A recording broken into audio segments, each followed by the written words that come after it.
أنهم يضعوا أخته يعني بنت صاحب البيت، قالوا قد تزوجت برجل وقد معاها حليب لأنها قد ولدت له.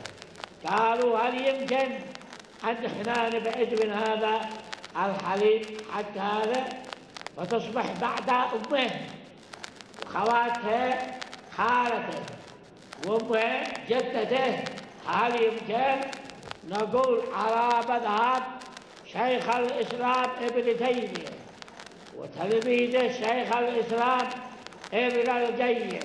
قال ابن تيمية الجمع بين الحديثين الصحيحين أفضل، ولهذا قال إذا كان هناك ضرورة في من كان متربيا في البيت ولمدة سنين وسيبقى إلى أن يعني يفتح الله على بأي شيء هذا، فهناك يمكن أن نعمل مثل ما عمل النبي صلى الله عليه وسلم في قصة سالم مولى أبي حذيفة، فلا هو عمل بمذهب الجمهور ولا قال مذهب الظاهر، ولكن أتى بمذهب جديد.